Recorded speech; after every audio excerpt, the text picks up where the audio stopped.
Nous allons prier. Seigneur Jésus, je m'incline encore devant toi comme un serviteur inutile, Seigneur. Parce que c'est toi, le grand Fils, qui est descendu dans des cœurs qui se sont humiliés, Seigneur. Tu as déversé tes paroles. Tu as même déversé les contextes de ces paroles. Tu as aussi donné, Seigneur Jésus, l'inspiration, Seigneur.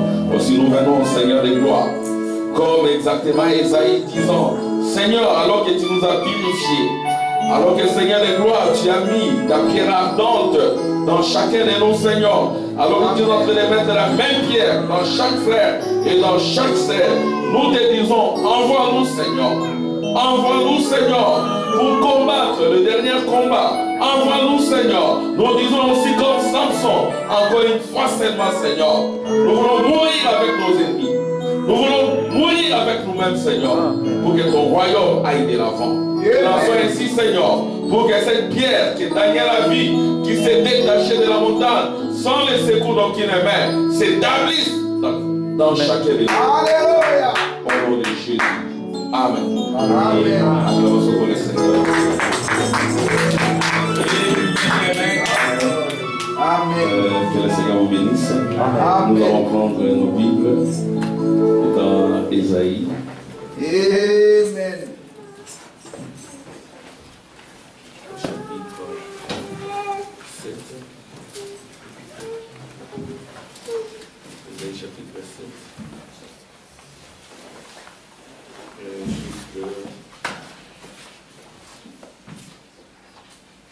Jusque 9, non, jusque 12. Je vais lire, donc j'irai jusqu'au 14 plutôt. On va lire au nom du Seigneur.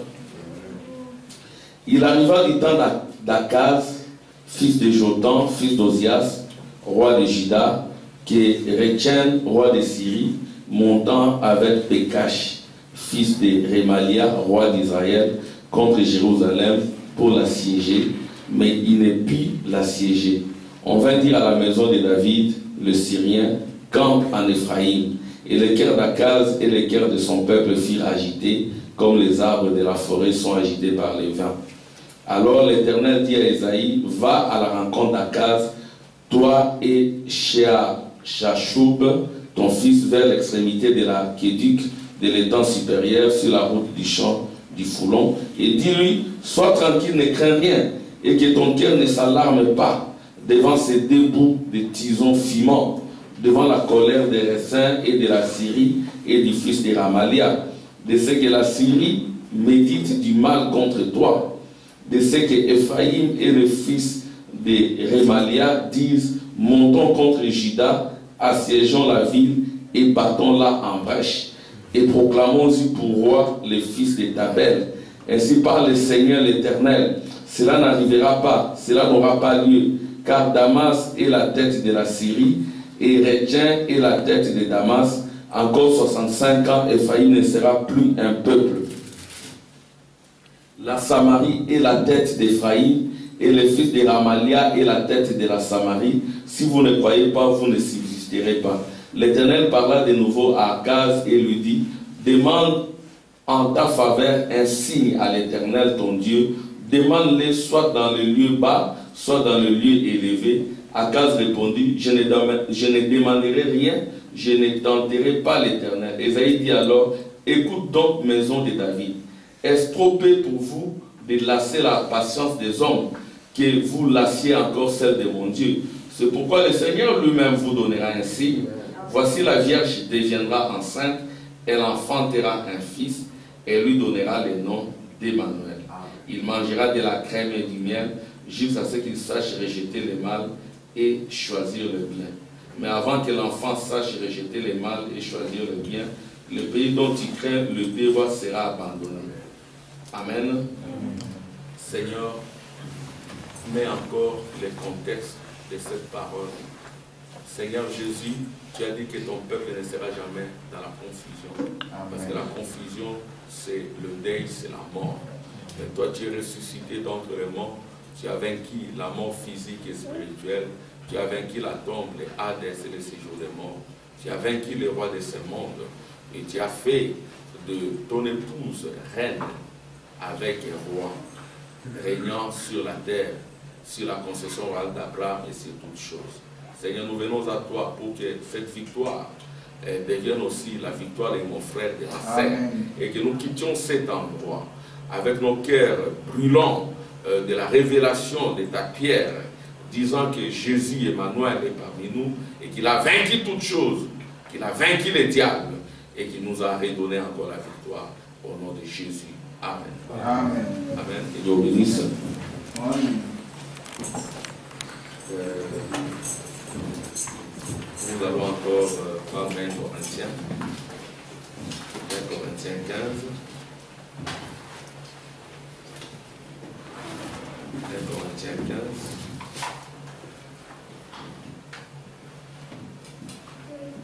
1 Corinthiens 15. C'est l'écriture que vous connaissez tous.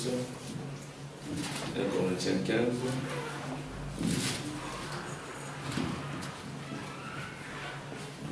Je vais lire au nom du Seigneur. Je lis au verset 25. Mais je commence d'abord au verset 24.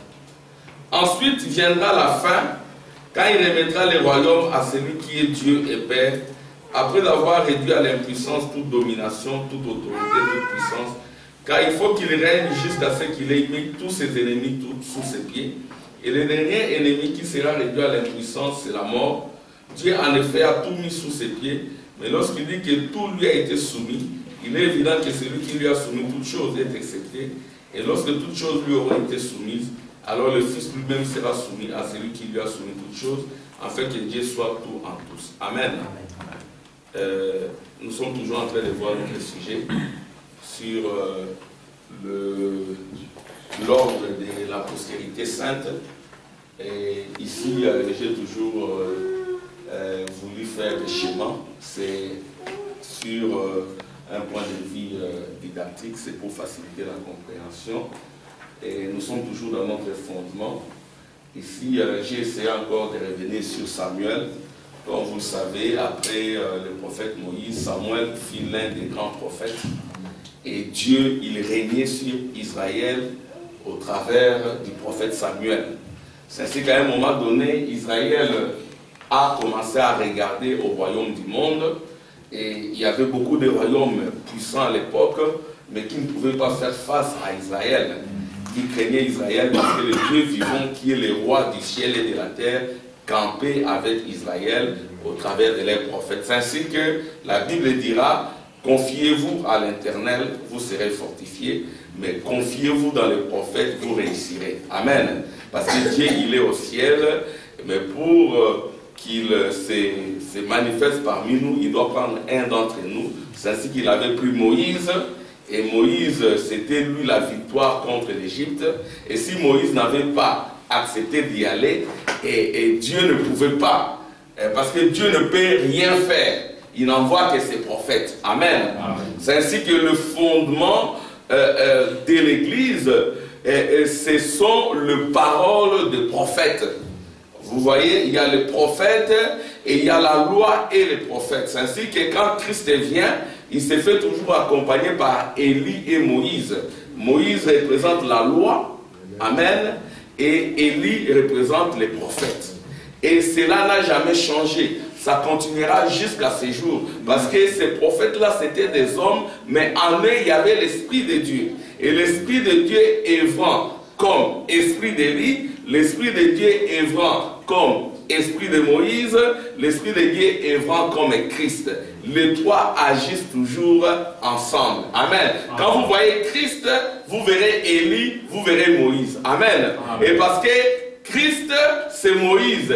Christ, c'est Élie. Christ, c'est la plénitude de tous les prophètes. Christ, c'est la plénitude de la loi. C'est ainsi que nous ne pouvons pas rejeter les prophètes. Dieu règne toujours au travers du prophète. Amen. Et nous, les nations, nous avons perdu les habitudes des prophètes. C'est ainsi que nous étions tombés dans les dénominations. Mais Dieu a promis de nous envoyer encore un autre prophète. Amen. Et le prophète est le fondement de la foi chrétienne. Le prophète était le fondement de la foi d'Israël et cela n'a jamais changé parce que nous sommes Israël spirituel.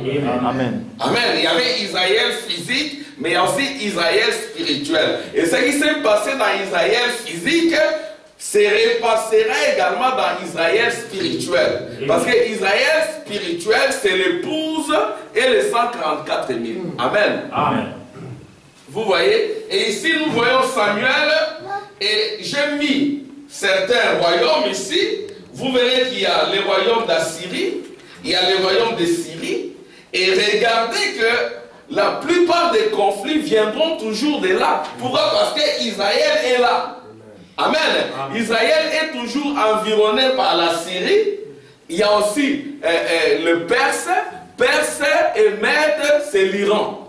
Amen. L'Iran et l'Irak, c'est exactement... L'Iran et l'Irak, c'est exactement là où se trouvait le royaume des Mèdes et des Perses et des Babyloniens. Amen. Et vous voyez aussi, il y a la Syrie et l'Égypte. L'Égypte, à l'époque, c'était aussi une grande puissance. Vous voyez, l'Égypte, c'était aussi une très grande puissance. C'était des royaumes païens. Vous voyez? Mais l'Égypte, aujourd'hui, est remplacée par les États-Unis. Amen. Yes, sir.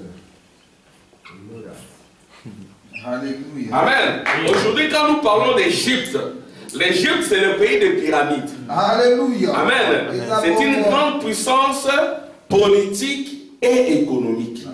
À l'époque, c'était comme cela. Il y avait un pharaon, mais il y avait aussi Joseph parmi eux, jusqu'à ce qu'ils ont persécuté Joseph.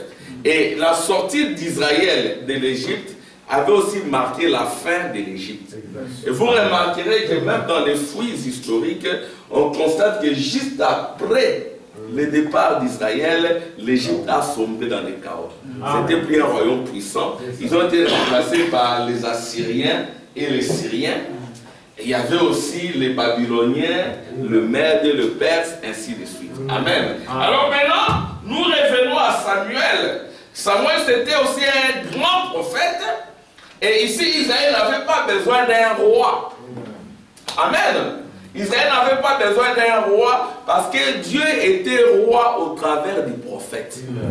Quand vous voyez un prophète, c'est le trône de Dieu. C'est la bouche de Dieu. Ce sont les yeux de Dieu. Ça existait pour Israël physique. Dieu n'a pas mis fin à ça. Ça continuera aussi pour chacun de nous. C'est ce que le prophète, il est important. C'est ce que Dieu a promis d'envoyer encore un prophète au temps de la fin. Amen. Et la foi que nous confessons ici est bâtie sur le prophète que Dieu devait envoyer. Amen. Amen. Et ces prophètes, nous les considérons exactement au même titre que Samuel, Amen. Au même titre qu'Ézéchiel, au même titre que Daniel, au même titre que Christ. Amen. Amen. Parce que Christ, il est aussi prophète. Amen. Amen. Disons un peu ce que la Bible dit à propos de Samuel. Prenons Samuel. Vous remarquerez que si vous rejetez les prophètes, vous rejetez Dieu. Nous ne devons pas rejeter les prophètes. Amen. Écoutez ce qui est dit dans 1 Samuel 8. Comme je l'ai dit, nous devons être à mesure d'aller dans les citations. Amen. De sortir l'image de Christ. Nous devons aussi aller dans la Bible et de sortir l'image de Christ. Amen. Et donc, nous pouvons aller dans les Écritures, dans les citations. Nous sortons la vérité. Nous allons aussi dans la Bible, nous sortons la vérité. Nous ne devons pas rejeter la Bible. Amen. Parce que nous pouvons aussi tellement lire les brochures. Nous lisons les brochures, la Bible est là. Mais nous ne devons pas aussi oublier de lire la Bible. Amen. Amen. Frère Branham lisait et la Bible et les brochures. Frère Branham était capable de sortir les messages de la Bible ou de sortir la Bible du message. Amen. Amen. Vous voyez? Et ceux qui ne connaissent pas encore les citations, nous n'allons pas parler avec eux sur la base des citations. Amen. Nous allons parler avec eux sur la base de la Bible. Et de la Bible, nous sortirons le message et le messager. De la Bible, nous sortirons la vérité qui nous a délivrés au temps de la fin. Amen. Amen. Vous voyez. Écoutez ce qui est dit ici. Et 1 Samuel 8. Lorsque Samuel devint vieux, il établit ses fils juges sur Israël. Son fils premier-né se nommait Joël et le second Abijah. Ils étaient juges à Beersheba. Le fils de Samuel ne marchait point sur ses traces. Il se livrait à la cupidité et recevait des présents et violait la justice. Vous voyez? Donc la maison de Samuel commençait à poser problème. Alors Israël a pris l'écriture pour dire que Samuel, toi tu ne diriges plus bien la maison du Seigneur. Tu dois démissionner. Nous n'avons plus besoin du prophète. Nous avons vu aussi cela avec frère Branham. À un moment donné, frère Billy Paul commençait aussi à déconner. Amen. Vous pouvez voir la vie du prophète dans la vie des autres prophètes. Amen. Amen. Billy Paul aussi commençait à fumer. Billy Paul aussi, il a cherché des copines. Et Billy Paul aujourd'hui, qui est un grand témoin du message. Amen. Et frère Branham l'a considéré comme un divorcé. Il ne pouvait plus prêcher. Pourtant, c'est quelqu'un, quand il témoigne, vous sentez la présence du Saint-Esprit. Vous sentez la puissance de Dieu. Et si Billy Paul était un prédicateur aujourd'hui, peut-être nous tous nous serions allés là-bas pour être des membres de son église. Amen. Amen. Mais les voies de Dieu sont insondables. Amen. Et à ce moment-là, Billy Paul, il est considéré comme un divorcé. C'est ainsi que nous exhortons les bien-aimés frères et sœurs à prendre au sérieux le problème du mariage. Amen. Le mariage de Billy Paul n'était même pas consacré à l'église. Amen. Il a promis mariage à une jeune fille catholique. C'est ainsi que nous croyons aussi que si vous voulez vous marier, mariez-vous dans le message. Amen. Si vous aviez fait vos choix bien avant, nous n'allons pas briser cela. Amen. Mais cherchez une fille née dans les royaumes. Amen. Et de sorte que s'il y a des petits problèmes, des petites incompréhensions, vous avez l'absolu. L'absolu, c'est les prophètes. Amen. Amen. L'absolu de votre mariage sera les prophètes. L'absolu de votre vie sera les prophètes. Qu'est-ce que le prophète a dit? Parce que quand nous disons les prophètes, amen, frère Branham dit que je dois vous quitter pour de bon. Amen. Nous ne devons pas être deux sur la même scène. J'étais en train de préparer une plateforme pour un personnage important. Amen. J'étais en train juste de préparer une plateforme. Parce que frère Branham, il a été envoyé comme Jean-Baptiste. Amen. Il a été envoyé comme Jean-Baptiste pour préparer la seconde venue de Jésus. Yes, sir. Et quand il a terminé son travail, Jean-Baptiste a fait 30 ans, amen, amen, comme prophète, amen. Et il a prêché pendant quelques mois. Son ministère, c'était un ministère de quelques années, 3 ans je crois. 3 ans ou quelques mois. C'était un petit ministère qui n'a pas fait longtemps.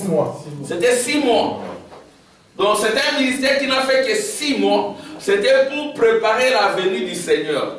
Et quand le Seigneur est venu, Jean-Baptiste s'est retiré. Et frère Branham aussi était en train de baptiser. Arrivé à la 17e personne, la colonne de feu est apparue pour dire que de la même manière que j'ai envoyé Jean-Baptiste pour préparer ma première venue, je t'envoie aussi pour préparer ma seconde venue. Amen. C'est ce que nous avions lu la fois passée, frère Branham dire que je ne mourrai pas de vieillesse. Amen. Alléluia. Alléluia. Amen. Je ne mourrai pas de vieillesse avant ce jour-là. Et frère Branham est déjà parti. Amen. Amen. Il est parti à l'âge de 56 ans. Il est parti de l'autre côté à l'âge de 56 ans. Et 56 ans, quand frère Tim l'a prêché le vendredi, ici dans le pays développé, 50, 56, ce n'est pas la vieillesse. Amen. Amen. Ce n'est pas la vieillesse. Vous voyez? Et frère Branham c'était un prophète qui préparait la venue du Seigneur. C'est ainsi qu'à un moment donné, il dira, je dois vous quitter pour de bon. Nous ne serons pas deux sur la même scène. Il faut que moi je diminue et que lui croisse. Alléluia. Amen. Et il dira que le message pour lequel j'ai été appelé a accompli son travail. Il faut maintenant que je vous quitte. Et frère Branham dira, je ne sais pas ce qui va se passer dans ma vie.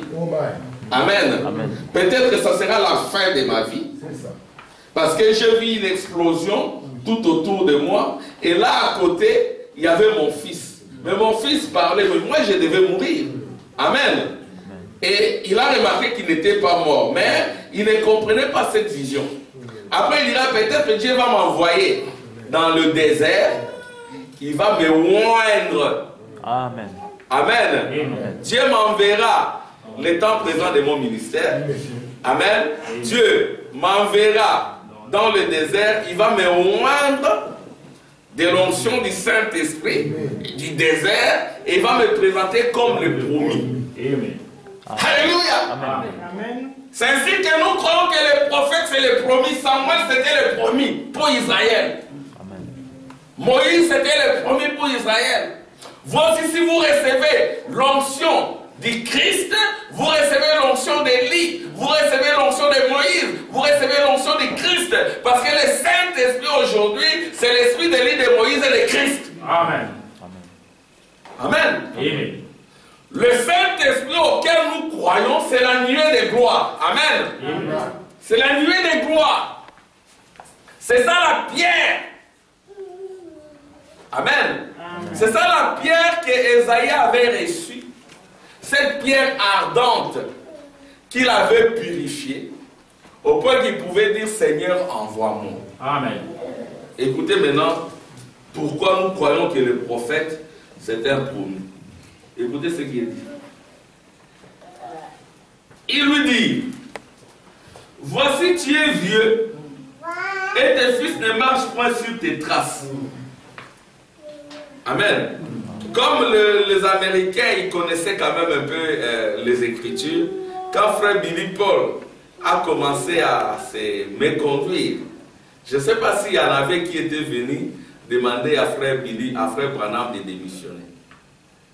Amen. C'est ainsi que l'Écriture va marcher avec l'inspiration. Alléluia.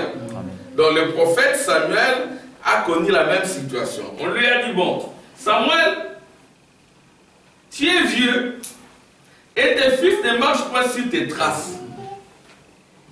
Maintenant, établis sur nous un roi pour nous juger, comme il y en a chez toutes les nations. Amen. Amen. Comme il y en a chez toutes les nations. Samuel vit avec des plaisirs qu'il disait, donnez-nous un roi pour nous juger. Et Samuel pria l'Éternel. L'Éternel dit à Samuel, écoute la voix du peuple dans tout ce qu'il te dira. Car ce n'est pas toi qu'il rejette. Amen, frère Omar. Que Dieu te bénisse. Ce n'est pas toi qu'il rejette. C'est moi qu'il rejette, afin que je ne règne plus sur eux. C'est-à-dire, en rejetant Samuel, ils avaient du coup rejeté Dieu. Ils avaient rejeté Dieu. Quand vous rejetez un prophète confirmé, vous rejetez Dieu. Parce que Dieu est esprit. Amen. Et l'esprit de Dieu ne peut agir que quand il entre dans une chair humaine. Amen. C'est ainsi que le prophète dira, Dieu, pour qu'il révèle sa puissance, il doit entrer dans des corps de chair. C'est comme un microbe. Un microbe n'est pas puissant s'il n'est pas dans un homme. Si vous voulez voir la puissance d'un microbe, qu'il entre dans un homme. Oui, oui. Si vous voulez voir la puissance de Dieu, que Dieu s'incarne dans un homme. Amen. Amen. Que Dieu entre dans un homme et vous verrez la puissance de Dieu se manifester dans la faiblesse de l'homme. Amen. Amen. Amen. C'est ainsi que je vais lire une citation ici. C'est le frère Branham dit dans la prédication, message à l'église de Laodicée. prêché le 9 juin 1958. Paragraphe 39. Frère Branham dit que aujourd'hui les gens sont très habitués au miracle. Normalement, il y a des choses qui devaient amener les gens. Je vais lire ça.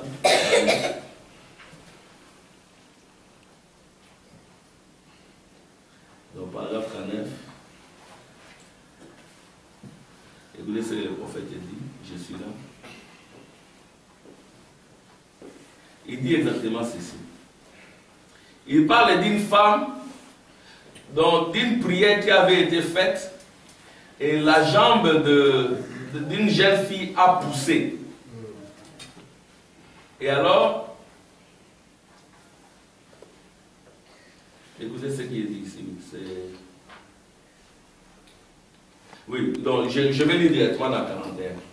Quelqu'un m'a raconté qu'un petit prédicateur a prié pour une fillette, ici hier, et que la jambe de celle-ci a poussé de 2 ou 3 pouces. Amen. Amen. Donc l'Esprit de Dieu est entré. C'est ça la puissance. Quand la puissance entre dans quelqu'un, vous verrez la gloire de l'Éternel. C'est juste un petit prédicateur, comme le prophète le dit. Il a prié pour une fillette. Ici, on n'identifie pas qui était ce petit prédicateur. Alléluia. Amen. On ne l'identifie pas. Mais nous savons en qui s'accomplissait de tels miracles. Amen. Écoutez, quelqu'un m'a raconté qu'un petit prédicateur a prié pour une fillette ici hier et que la jambe de celle-ci a poussé de 2 ou 3 pouces. Miséricorde, cela devrait embraser cette ville, forcément. Le roi est ici. Le grand et puissant Christ de Dieu qui domine sur le ciel et la terre est présent. Il peut faire de grandes et puissantes choses si seulement nous croyons en lui. Amen. Ne le croyez-vous pas? Amen. Certainement, si seulement nous croyons en lui, avons la foi et disons, oh Dieu, je te prie d'ouvrir nos yeux ce soir, permets-nous de voir ta gloire. Amen. Amen. Vous voyez? Mais le prophète dira que, écoutez ce qu'il dit, il dit, n'est-ce pas, juste, nous devons avoir cela. Et nous voyons tant de grands miracles. Nous voyons tant de grands miracles se produire au point que nous voyons les gens crier et louer le Seigneur. Et cependant, nous ne regardons pas cela, n'est-ce pas vrai? C'est juste des grandes et puissantes œuvres, cela devient ordinaire pour nous, si ordinaire que nous n'y prêtons aucune attention. Dieu peut, par la puissance du Saint-Esprit, entrer dans ta propre vie, accomplir des grands miracles. Il accomplit des grands miracles, il accomplit des grands miracles, mais ça devient ordinaire. Amen. Ça devient tellement ordinaire que ça ne te réveille plus, alors que ça devait te réveiller. Frère Branham parle de l'histoire d'un frère là, frère Gab. Le frère Gab, c'était quelqu'un, écoutez ce qui est arrivé à ce prédicateur, à ce monsieur plutôt. Il ne croyait pas en Dieu. Mais un jour, un prédicateur l'a pris, ils sont allés chasser. Amen. Un prédicateur l'a pris, allons chasser. Ils sont allés chasser. Mais ce monsieur-là, il ne croyait pas en Dieu. C'était un Africain, donc un Américain noir. Il ne voulait pas croire en Dieu. Alors maintenant, qu'est-ce qui s'est passé? Ils sont allés chasser. Lui, c'était un chasseur, mais il ne s'est pas bien tiré. Alors, ils sont allés avec cet autre prédicateur. Ils ont chassé, ils ont chassé. Ils ont tellement pris du gibier. Ce monsieur-là ne voulait jamais croire en Dieu. Amen. Amen. Il ne voulait jamais croire en Dieu. Mais un autre prédicateur avait l'habitude de l'inviter en chasse. Ils sont allés en chasse. Alors, ils ont chassé, ils ont pris vraiment du gibier. Ils en ont pris beaucoup. Alors, il est rentré au point qu'il n'arrivait même pas à marcher. Il n'arrivait même pas à marcher. Alors l'autre prédicateur lui disait, regardez simplement à l'ouest. Regardez simplement à l'ouest. Christ viendra de l'ouest. Regardez simplement à l'ouest. L'éclair se lève à l'est et se couche à l'ouest. Et c'est au coucher de l'ouest, c'est à l'ouest que se fera le coucher du soleil. Et le soleil, c'est Christ. Alors à un moment donné, le noir, il s'est regardé. Il a regardé tous les gibiers tout autour de lui. Il a dit, moi je ne sais pas chasser. Je ne sais même pas tirer. Comment est-ce possible que j'ai tous ces gibiers? Non, Dieu existe. Il a commencé à pleurer. Amen. Il a commencé à pleurer. Pourquoi? Parce qu'il y avait quelque chose en lui. Mais il y a des gens en qui il n'y a rien. C'est vrai. Même quand il y a un miracle. Même quand il y a une grande démonstration. Amen. Cela ne va rien lui faire. Parce qu'ils sont tellement habitués au miracle de Dieu. Écoutez ce qu'il dit.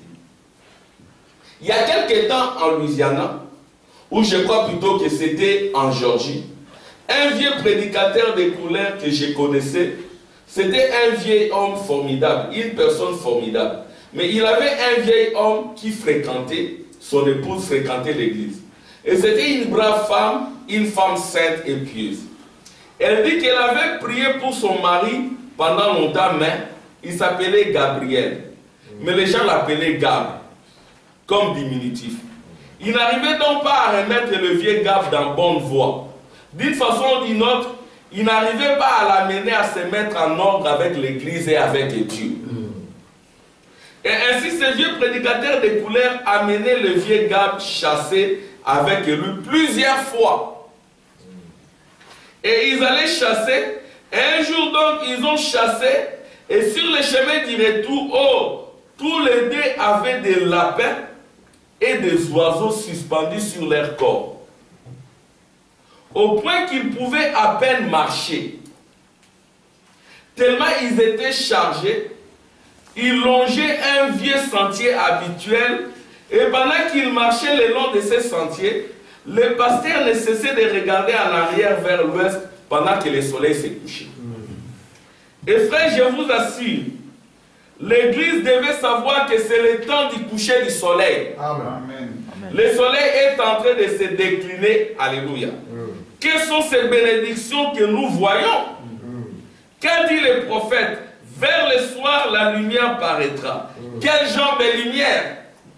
Comment le soleil voyage-t-il? Il se lève rapidement à l'est et se couche à l'ouest. Amen. Et la civilisation s'est levée à l'est et a voyagé en direction de l'ouest. L'est et l'ouest se sont rencontrés. Amen. Je vais prêcher là-dessus cette semaine, le Seigneur voulant. Maintenant, remarquez.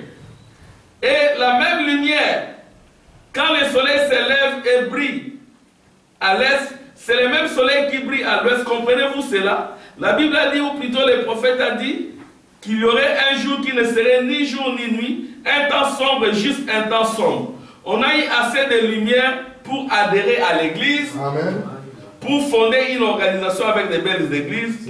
On a eu ça pendant 2000 ans. Mais Dieu a promis qu'au temps du soir, la lumière paraîtra. Amen. Et qu'est-ce que c'est?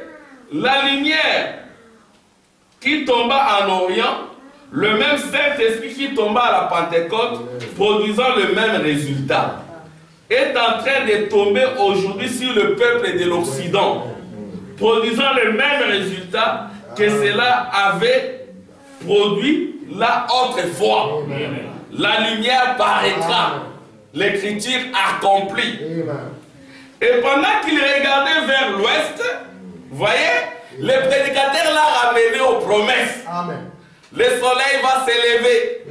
Le soleil qui s'est levé à l'est, il va se coucher à l'ouest. Ainsi sera l'avènement du Fils de l'homme. La lumière du soir paraîtra. Au temps du soir, il y aura la lumière. Dieu enverra un prophète. Amen. Après chapitre 10 va s'accomplir. Il y aura de la lumière. Il a amené à la promesse. Et pendant qu'il regardait vers l'ouest, le vieux noir qui avançait là toucha le pasteur à l'épaule. Le prédicateur se retourna et il vit ce vieux gars. Et les larmes coulaient sur ses joues. un incrédule qui ne voulait pas croire. Amen. Alléluia. Et les larmes coulaient sur ses joues. Il a dit, pasteur, aujourd'hui c'est samedi. Et demain matin, vous me trouverez sur le banc des pénitents. Amen. Je vais me trouver un siège à côté de ma chère épouse. Amen. Son épouse avait beaucoup prié pour lui. Il ne voulait pas se convertir. Au fond, dans cette église, j'y resterai fidèle jusqu'à ce que Dieu monte la vie.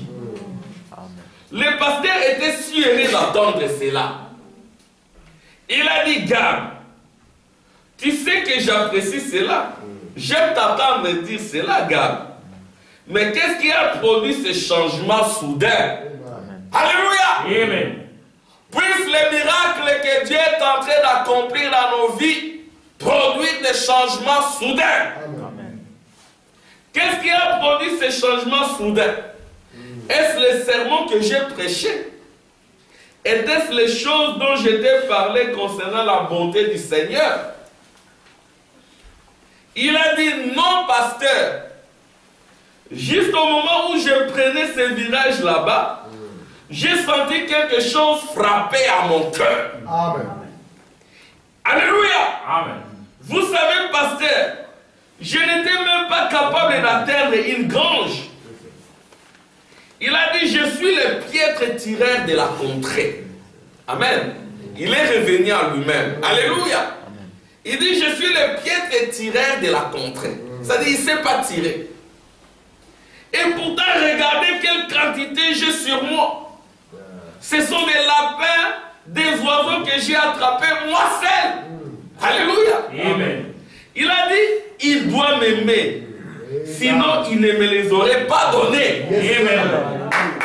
Amen. Alléluia. Amen. Il doit m'aimer. Sinon, il ne me les aurait pas donnés. Une petite chose simple comme celle-là, et c'était un coup de Christ à la porte du cœur. Amen. Gab, j'étais là, spectacle aujourd'hui. Qu'en est-il de vous ce soir? Qu'en est-il de nous ce matin? Amen.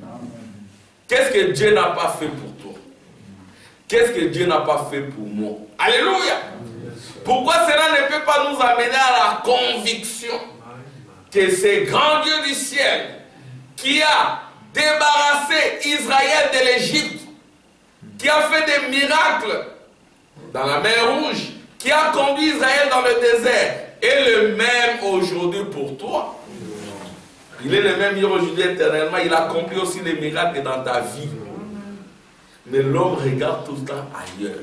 L'homme n'est pas reconnaissant. Nous vivons exactement l'accomplissement de la prophétie de Paul.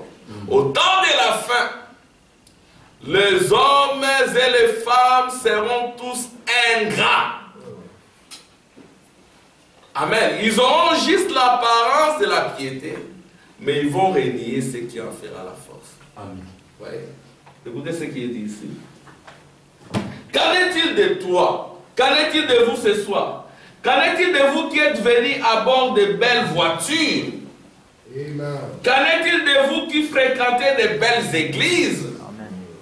Qu'en est-il de vous qui êtes assis ici en bonne santé?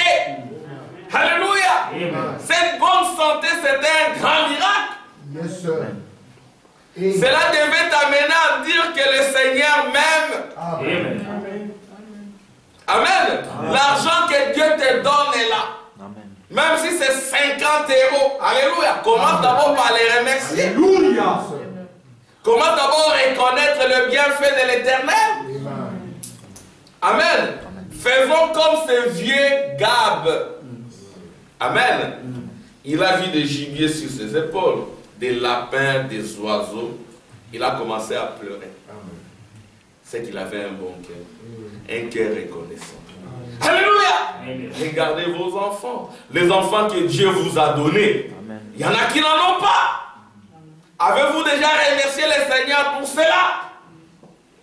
La bonne santé que vous avez, c'est Dieu qui vous l'a accordé. Amen. Vous marchez. Vous étiez peut-être venu ici sans papier. Amen. Dieu vous a donné le papier. Vous étiez peut-être venu ici sans emploi. Dieu vous a donné le travail. Amen. Est-ce que faisons-nous aussi comme le vieux Gab qui pleure, regardant tous les bienfaits matériels de l'Éternel, d'abord matériel, spirituel, il s'est dit non, il doit m'aimer, le Seigneur même. Amen. Amen. Qu'en est-il de vous ce soir? Qu'en est-il de vous qui êtes venus à bord de belles voitures? Il y en a qui ont de belles voitures ici. Remerciez l'Éternel pour cela. Amen. Il y en a qui ont de belles maisons. Amen. Amen. Remerciez l'Éternel pour ça. Il y en a qui ont de beaux appartements. Alléluia. Amen. Remerciez l'Éternel pour ça. Il y en a qui respirent encore. Ils pouvaient peut-être mourir. Remerciez l'Éternel pour ça. Dites, Seigneur, tu m'aimes. Dites-lui ça, Seigneur, tu m'aimes. Je vois que tu m'aimes. Le Seigneur aime qu'on lui dise que nous l'aimons. Amen. Amen. Amen. Parce que c'est un père plein d'amour.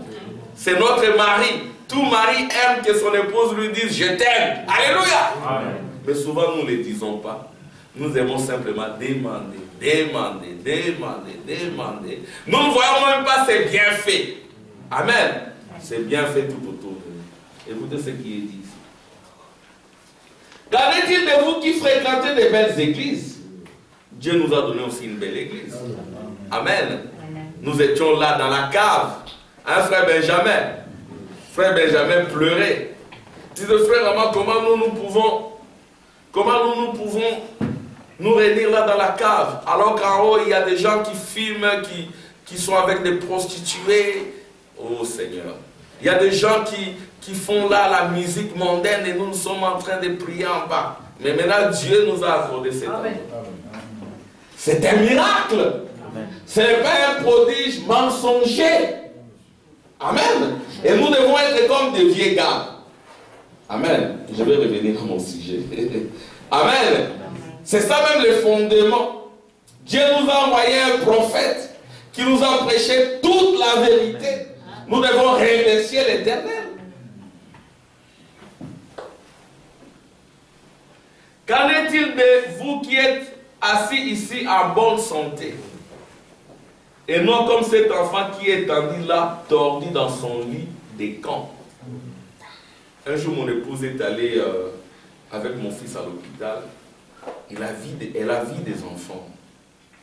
Et la vie des enfants, c'est grave. Amen. Des enfants, vous regardez, vous dites au Seigneur. Alléluia! Mais qu'en est-il de toi et moi? Nous devons remercier l'Éternel pour tous ses bienfaits. Mais souvent, nous ne les faisons pas. Nous sommes hyper exigeants. Pourtant, lui, il est plein de bonté, plein d'amour. Amen. Il a dit, qu'en est-il de vous, jeunes dames, qui êtes assises ici en bonne santé, par rapport à chaque fillette malade, là dans la salle, à la petite handicapée, la fille, ne savez-vous pas que c'est Dieu qui frappe à votre cœur pour dire c'est sa bonté? Amen. Amen. Écoutez ce qu'il dit encore ici. Il y a quelques mois, je me trouvais à Bombay, en Inde, où je prêchais à près d'1 demi-million d'âmes. Et je voyais ces petites mères avec leurs petits bébés, au petit ventre gonflé, mourant de faim. Amen. Des ordures que vous avez jetées à la poubelle pourraient leur servir de nourriture. Ne savez-vous pas que c'est Dieu qui frappe à votre cœur? Et si vous direz bien, je suis membre de l'église Frère Branham, de préjuger l'indifférence, la porte est fermée. Aussi, tous ces groupes d'environ 1000 personnes qu'il y a ici ce soir, estimez si important si ce soir vous ouvriez chaque porte de votre cœur à Jésus-Christ. Un réveil éclaterait dans ces quelques prochaines soirées et cela ferait le grand titre des journaux, Christ viendra. Amen. Amen. Vous voyez. Donc, ici nous voyons Gab pleurer parce que Dieu a fait beaucoup pour lui en lui apportant du gibier. Amen. Dieu fait aussi beaucoup pour nous. Alors nous revenons au prophète Samuel. Écoutez ce qui est dit ici. C'est que Dieu rappelle la même ingratitude d'Israël. Il dit, Israël a toujours été ainsi. Depuis que je l'ai fait monter d'Égypte, je l'ai fait traverser dans le désert, je lui ai accordé des victoires et des victoires et des victoires. Il a toujours été ainsi. Il a toujours été ingrat, rebelle. Donnez-leur les rois. Mais nous allons lire dans Osée, là il est dit que je vais leur donner ces rois dans ma colère et je vais les leur arracher dans ma fureur. Amen. Amen. Ils ont voulu un roi, Dieu leur a donné le roi. Et ce n'était pas la volonté parfaite de Dieu, c'était la volonté permissive. Vous voulez ça, je suis un démocrate, selon ma parole, le roi doit venir de Juda, de la tribu de Juda, parce qu'il a toujours été ainsi. Mon prophète Jacob avait donné des bénédictions. Il avait béni Juda, disant le sceptre ne s'éloignera pas de Juda. Amen. Ni le bâton du commandement jusqu'à ce que vienne le Shiloh. Et le Shiloh, c'est le Christ. Le Shiloh, c'est la nuée de gloire. C'est le grand loin. C'est la grande onction. Amen. Juda devait avoir les commandements. Juda devait avoir le pouvoir, l'autorité, jusqu'à ce que devait venir le Shiloh. Et le Shiloh, c'est Christ qui vient dans sa seconde venue. Parce qu'en ce moment-là, Christ, il ne règne pas seul. Amen. Amen. Parce qu'il est avec toi et moi. Amen.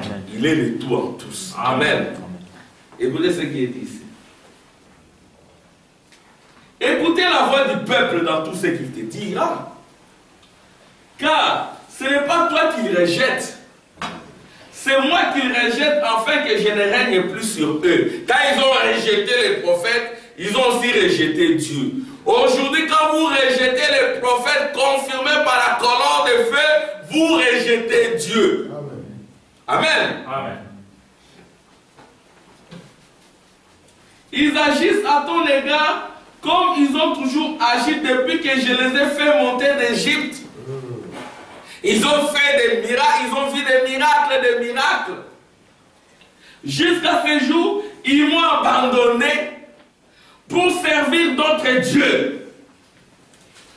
Écoute donc leur voix, mais donne-leur des avertissements et fais-leur connaître les voies du roi qui régnera sur eux. Vous voyez?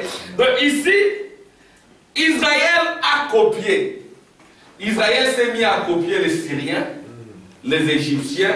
Ils ont voulu un roi et ils ont eu le roi. Et Saoul, il est venu en dehors de la volonté de Dieu. Parce que Saoul, c'était un Benyamite.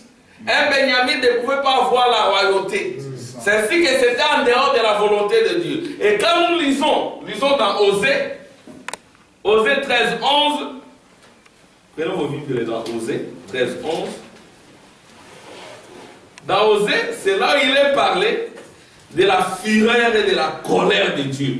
C'est ainsi que Dieu peut te donner quelque chose. Il te donne, mais il te la donne dans la colère. Il te l'arrache dans la fureur. Amen. Osée.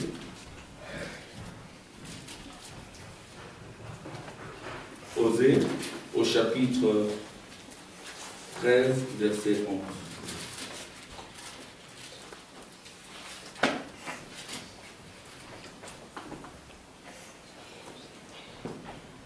Écoutez ce qui est dit. Je commence au 10. Amen. Écoutez ce qui est dit. Où donc est ton roi qui te délivre dans toutes tes villes? Où sont tes juges au sujet desquels tu disais donne-moi un roi et des princes? Je t'ai donné un roi dans ma colère. Je t'ai l'enterré dans ma fureur. Dieu peut te donner quelque chose dans la colère. Amen. Il a fait avec Israël. Il lui donne un roi. Donne-moi un roi. Donne-moi un roi. Je te donne le roi. Prends ton roi. Mais je vais te l'arracher dans la colère. Je te le donne d'abord dans la colère. Je ne suis pas satisfait. Amen. Et puis je te l'arrache dans la fureur.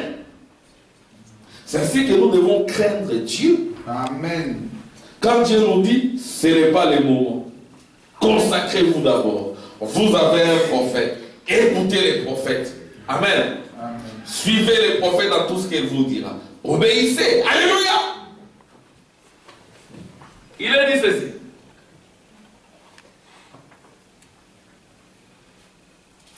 13, 11. Je t'ai donné un roi dans ma colère. Je t'ai l'ôterai dans ma fureur. L'iniquité d'Éphraïm est gardée. Son péché est mis en réserve.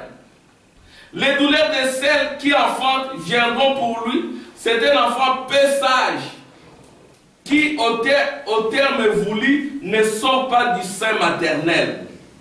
Je les rachèterai de la puissance du séjour de mort. Je les délivrerai de la mort. Parce que Dieu est bon. Amen.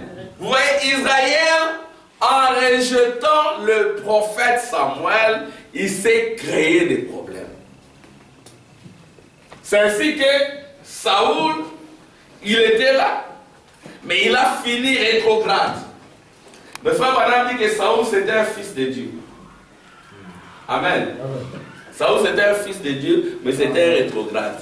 C'était pas un fils du diable, c'était pas un fils de la perdition. C'était un fils de Dieu, mais il a été mal placé. Tu peux être fils de Dieu et être mal positionné, ne pas être à ta place. Ça c'est que chaque fils et fille de Dieu doit être à sa place. C'est ça la postérité de la sainteté. Amen. C'est ça l'ordre de la sainte postérité. L'ordre de la sainte postérité voudra que chaque fils et chaque fille de Dieu, chaque étoile et chaque planète puisse être positionné à l'endroit que Dieu l'a vu. Quand vous n'êtes pas là où Dieu vous avait vu, vous allez susciter la colère de Dieu. Vous allez susciter la fureur de Dieu. Ici, nous voyons qu'Israël a commencé à dégringoler sous Saoul. Ensuite, il y a eu un bon roi, David. Et après, c'était Salomon. C'était aussi un rétrograde. Et après, le royaume a été divisé. Amen. Le royaume a été divisé. Il y a eu le royaume d'Israël avec Jéroboam. C'était une punition. Ça devait se faire sous Salomon.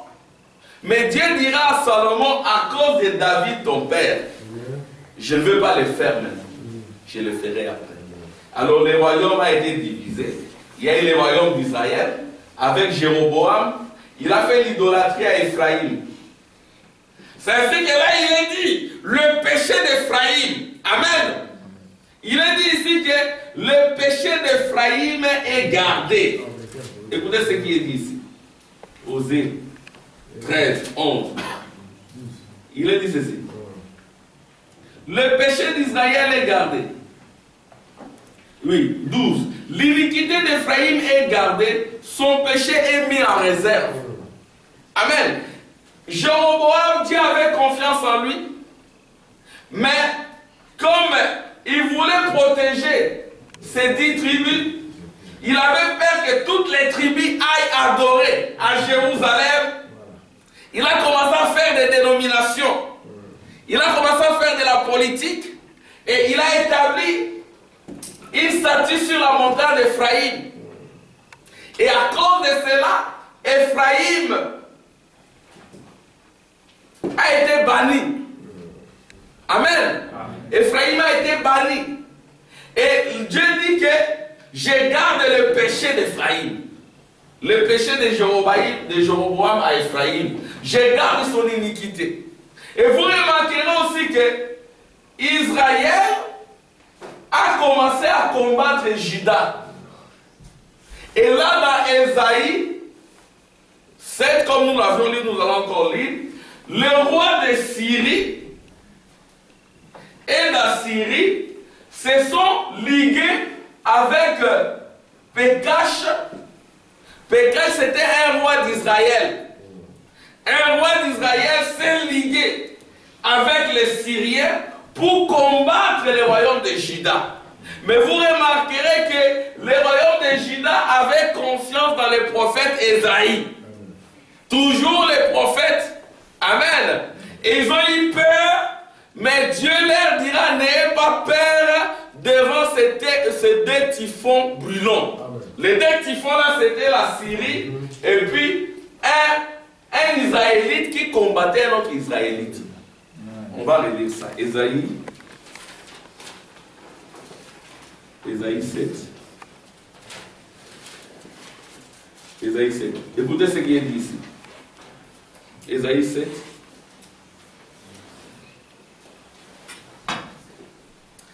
Il arriva du temps d'Akaz, Ésaïe 7. Il arriva du temps d'Akaz, fils de Jotham, fils d'Ozias, roi de Juda, que Retsin, roi de Syrie, montant avec Pékash, fils de Ramalia, roi d'Israël, contre Jérusalem, pour l'assiéger, mais il ne put l'assiéger. Alors c'est drôle que Israël combatte Israël. Il y a un roi, parce qu'il y avait déjà division. Quand il y a division parmi le peuple, ça crée des combats, ça crée des révoltes. Les enfants de Dieu vont commencer à s'entre-déchirer entre eux. Les enfants de Dieu pourront même se lier d'amitié avec les mondains pour combattre les autres enfants de Dieu, comme nous l'avons vu ici avec Israël qui s'est allié avec les Syriens pour combattre Jérusalem. Parce qu'ils avaient constaté que Dieu œuvrait avec Jérusalem. C'est ce qui produit la dénomination. Quand il y a dénomination, il y a des divisions, il y a des querelles parmi vous, il y a des tumultes, il y a des luttes, et vous remarquerez qu'il y aura des frères qui vont s'allier à des mondains pour combattre les autres frères. Et aujourd'hui, s'allier à des mondains consiste même à recevoir les attitudes, les méthodes des gens du monde pour combattre le véritable croyant. Et vous allez vous étonner que parmi nous, amen, il y ait des attitudes qui ne devraient pas être présentes. Il y a même des empoisonnements. Pourquoi? Parce que Israël s'est allié avec des païens pour combattre Israël. Et les temps sont mauvais. Et les portes se sont fermées. Ce sont des temps de ténèbres, tels qu'il n'y en a jamais eu sur la terre. Amen. Amen. Ce qui s'est passé là. On ne sait plus qui est ami, qui est ennemi, qui est frère, qui ne l'est pas. Pourquoi? Parce qu'il y a une division. Et quand il y a division, le diable entre. Il y en a qui sont utilisés comme instruments du diable, pourtant ils font partie d'Israël. Mais il y en a qui resteront fidèles aux prophètes. Amen. Amen. Amen. Aujourd'hui, quand il y a des réunions, les gens ont peur. Il y a des pasteurs qui amènent leur propre bouteille d'eau. Ils ne savent pas qui est qui. C'est ce qui se passe. Dans quel temps vivons-nous? Ce sont les temps de la fin. C'est ce que la voix a réclamé. Où sont les élus? Parce que l'issue, c'est l'enlèvement de nos âmes. Amen. Mais avant cela, c'est des troubles. C'est la confusion. Où Israël combat Israël. Où les croyants du message avec les autres croyants du message. C'est le diable. Amen. Mais nous devons rester fidèles aux prophètes. Amen. Vous voyez, nous devons rester fidèles aux prophètes. Ici, vous remarquerez que c'était Israël. Et qu'est-ce qui va se passer? Comme ici, l'iniquité de Jéroboam a été gardée. Son péché n'a pas été enlevé. Le diable était avec eux. Ils ont rejeté les prophètes. Ils n'ont pas voulu écouter les prophètes. Mais il y a quand même une tribu qui restait fidèle aux prophètes. Et vous remarquerez que le royaume de Juda a quand même duré. Parce que ici, la déportation du royaume d'Israël, c'est en 1622. Mais la déportation, la destruction de la tribu de Juda, c'est en 586, selon les archives de l'histoire. Donc ça a quand même fait longtemps le royaume de la tribu de Juda. Mais ça finit mal parce que le roi Sédéchias ici, il a fini très mal. Pourquoi? Parce qu'il détournait l'argent de Dieu. Il prenait le bien de Dieu. Il fabriquait ses propres maisons. C'est ce qu'a fait Sédéchias. Il a fini mal. Son cadavre a été laissé dans la rue. Vous remarquerez aujourd'hui, un prédicateur croyant au message. Amen. Frère, tu es prédicateur, prends cet argent, donne à un autre prédicateur, tu détournes l'argent. Ah, il y a une belle voiture, tu vas donner à tel autre prédicateur. Tu prends la voiture en donnant. Ouais, le temps dans lequel nous vivons. Et mais ce sont des Israélites. Ceci revient à dire que quelque part, on a ouvert les portes et le diable est entré. C'est ainsi que nous devons éviter des divisions. C'est ainsi que la Bible dira, mettez-vous loin de tout homme qui suscite des divisions et des tumultes parmi nous. Amen. Amen. Amen. Il faut rester fidèle au prophète. Nous disons un peu ce qui est dit ici. Il est dit ceci. On va dire à la maison, je suis dans Isaïe 7. On va dire à la maison de David, les Syriens campent en Éphraïm. Vous voyez, Éphraïm c'était comme les sièges d'Israël. Mais les Syriens, ils collaboraient tellement bien avec les royaumes d'Israël qu'ils ont placé leur siège à Éphraïm.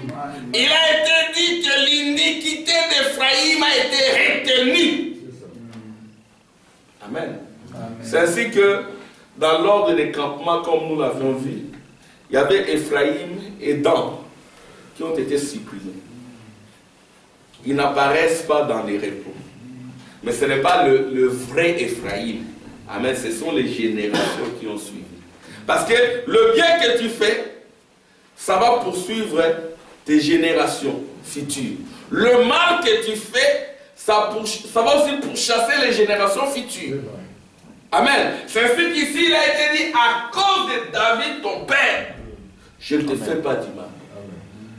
Ton rêve reste réuni, mais quand tu seras parti, ça sera divisé. Le péché et l'iniquité de tes arrière-grands-parents peuvent être retenus. Il n'y a que le Saint-Esprit, il n'y a que la pierre ardente, il n'y a que l'esprit de l'île de Moïse de Christ en toi qui pourront faire que cette iniquité soit ôtée et que ton péché soit enlevé. Et ça fera que tu cesses d'être un enfant moins sage. Amen. Parce que quand la pierre là descend en toi, amen, elle ouvre ton intelligence et tu comprendras tous les contextes en tant que fils de Dieu. Amen. Amen. Amen. Et tu agiras de manière à plaire au Seigneur. Amen. Tu demanderas la volonté de Dieu. Amen.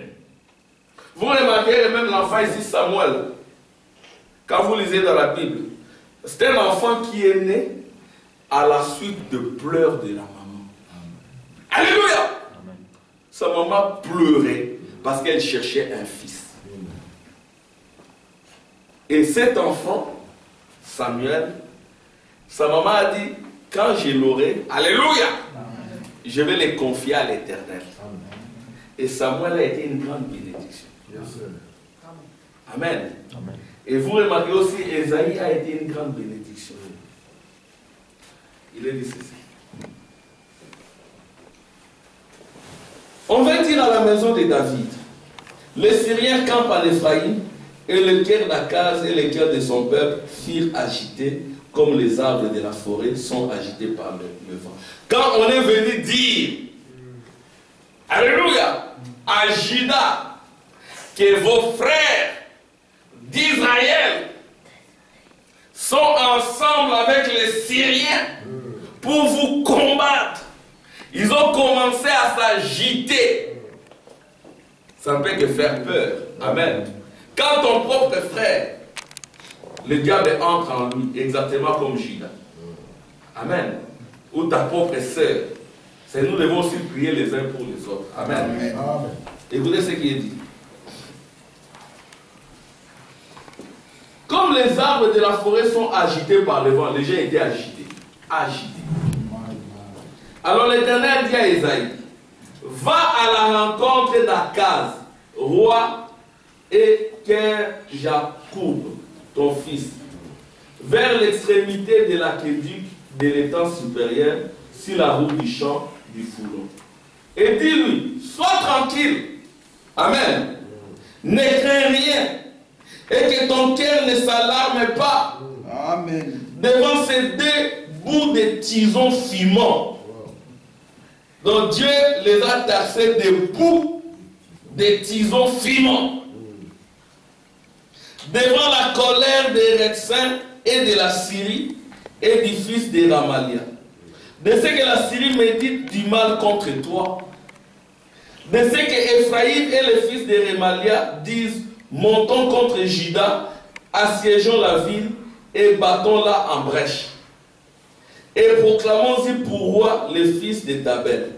Ainsi parle le Seigneur l'Éternel, cela n'arrivera pas. Amen. Amen.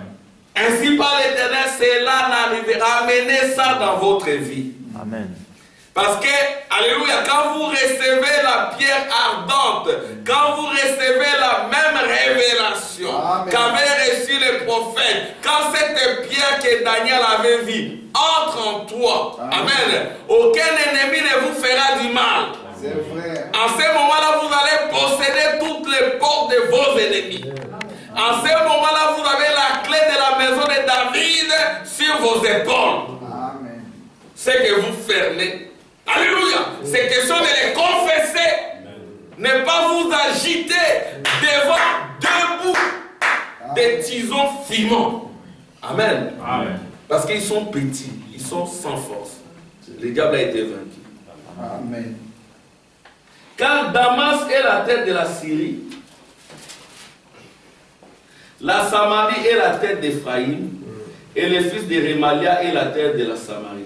Si vous ne croyez pas, vous ne subsisterez pas. Il devait croire dans les promesses de Dieu. Comme quoi, toute arme forgée contre eux sera sans effet. Amen. Amen. Amen. L'Éternel parla de nouveau à Akaz et lui dit, demande en ta faveur un signe à l'Éternel. Ton Dieu demande-le, soit dans le lieu bas, soit dans le lieu élevé. Akaz répondit, je ne demanderai rien, je ne tenterai pas l'Éternel. Ésaïe dit alors, écoute donc, maison de David, est-ce trop peu pour vous de lasser la patience des hommes, que vous lassiez encore celle de mon Dieu? C'est pourquoi le Seigneur lui-même vous donnera un signe. Voici la vierge deviendra enceinte, elle enfantera un fils, et lui donnera le nom d'Emmanuel. Amen. Emmanuel signifie Dieu parmi vous. Emmanuel signifie Dieu incarné. Emmanuel signifie la parole de Dieu incarnée. La révélation incarnée en toi. C'est ce qui mettra fin à tout cela. C'est ce que nous devons croire. Amen. Nous croyons que la parole de Dieu était incarnée ici. Et cela a produit Emmanuel. Ça a mis fin à tout. Ça a mis fin à la mort, au séjour des morts, à la tombe. Tout cela n'existe pas pour un véritable croyant. Amen. Amen. Emmanuel, c'était ça le signe. Devant tous ces tumultes, devant toutes ces attaques, devant toutes ces alliances, amen, entre les soi-disant croyants, entre les incrédules et les païens. Parce que les prophètes, ils vont se liguer dans une confédération mondiale des églises et ils feront la guerre au sein. Amen. Amen. Et cette guerre-là, c'est les élus de Dieu contre les protestants, contre les catholiques. Amen. Amen. La guerre au temps de la fin. Nous ne sommes plus dans une guerre physique. Parce que madame dit l'Armageddon, Alléluia. 4e saut. Nous pouvons la regarder se dérouler sous nos yeux. C'est la guerre entre l'épouse contre les protestants et les catholiques. Les catholiques, c'est Vatican. Amen. Ils croient dans le pasteur. Amen. C'est ça la définition du catholique. Le catholique, c'est celui qui a pour fondement le pasteur. Toute église, tout croyant, tout frère, toute sœur, qui a pour fondement le pasteur. Le frère pasteur, il a un esprit catholique. Il vous fera la guerre. Ils feront la guerre à la révélation. Amen. Parce que l'église n'est pas bâtie sur le pasteur. L'église est bâtie sur la révélation. Amen. Et cette révélation-là, c'est la pierre ardente. Nous nous reposons dessus. Amen. Et nous aimerions que cette pierre ardente, qui est la révélation, entre dans chacun de nous et qu'elle produise Emmanuel, la Amen. parole de Dieu incarnée. C'est ça les signes qu'Ésaïe avait demandé. Amen. C'est ça les signes qui met fin à la guerre. Alléluia. Dès que vous devenez la parole de Dieu incarnée, ça met fin à la guerre contre la mort, le séjour des morts et les Hadès et la tombe. Amen. C'était ça les signes. Vous voyez, les signes, c'était un signe prophétique. Et ce signe prophétique, c'est ce dont Paul a parlé. C'est par là que je vais terminer. 1 Corinthiens 15, comme nous l'avons dit. Les temps sont très mauvais. Que Dieu nous aide à rester fidèles aux prophètes. Parce que ce qu'Israël a connu, c'était un type. Mais ça va se reproduire au temps de la fin, dans la vie d'un chacun, parce que chacun de nous est Israël. Yes. Amen. Israël, c'est l'épouse aujourd'hui. Écoutez ce qui est dit ici. 1 Corinthiens 15. Il est dit ceci. Car il faut qu'il règne jusqu'à ce qu'il ait mis tous ses ennemis sous ses pieds. Le dernier ennemi qui sera réduit à l'impuissance, c'est la mort. Amen. Amen. Écoutez ce qui est dit ici. Je lis en bas. Dieu a en effet tout mis sous ses pieds, mais lorsqu'il dit que tout lui a été soumis, il est évident que celui qui lui a soumis toutes choses est accepté. Et lorsque toutes choses lui auront été soumises, alors le Fils lui-même sera soumis à celui qui lui a soumis toutes choses, afin que Dieu soit le tout en tous. Amen. Amen. Dieu s'est révélé en Jésus. Parce que Dieu soit le tout en tous. Amen. Il a été le tout en Jésus. Yes. Amen. Amen. Tout ce qui était Dieu, c'est ce que cela signifie. Dieu, Jéhovah Jireh, Jéhovah Rapha, El Shaddai, la grande puissance, la grande force, la résurrection, l'alpha et l'oméga, c'était Jésus. Amen. Amen.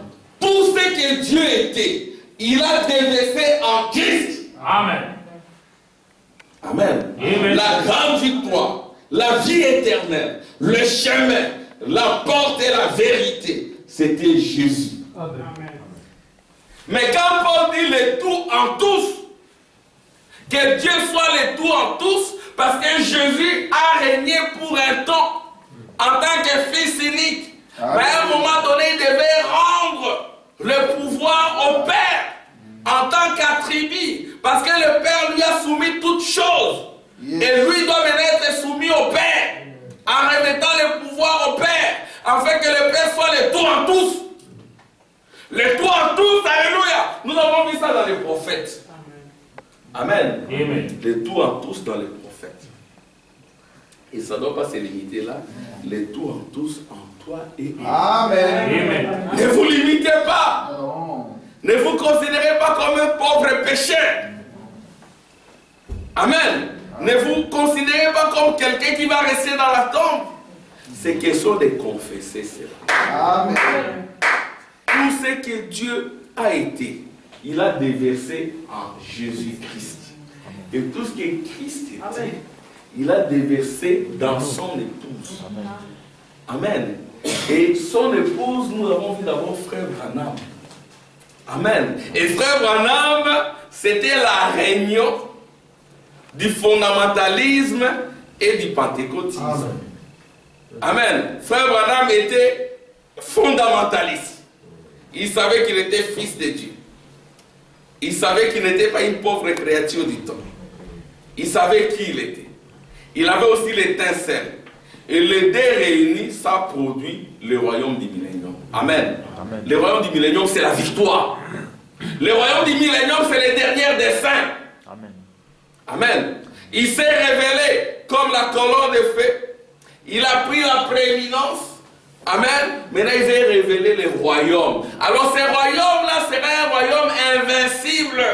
Ces royaumes-là, c'est le royaume de Daniel. C'est cette pierre qui s'est détachée de la montagne sans les secours d'aucune main, qui a démoli tous les autres royaumes. Amen. Amen. Et à ce moment-là, réellement, toute arme liguée contre toi sera sans effet. Même la mort n'aura plus de pouvoir sur toi. Parce que la mort n'avait plus de pouvoir sur Frère Branham.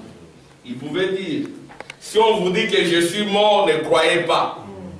Même si vous voyez qu'on m'a mis dans la tombe, même si vous voyez qu'on m'a mis dans un cercueil, ne croyez pas. Ça, c'est sa chair. Amen. Amen. Son âme ne peut pas mourir. C'est ainsi que notre fondement, c'est le prophète. Amen. Amen. Parce que les prophètes, c'est les royaumes. Parce que les prophètes, c'est les tout à tous. Si nous croyons dans les prophètes, nous croyons vraiment dans tout ce que le prophète a dit. Amen. Alors là, nous allons subsister. Amen. Que Dieu vous bénisse. Amen.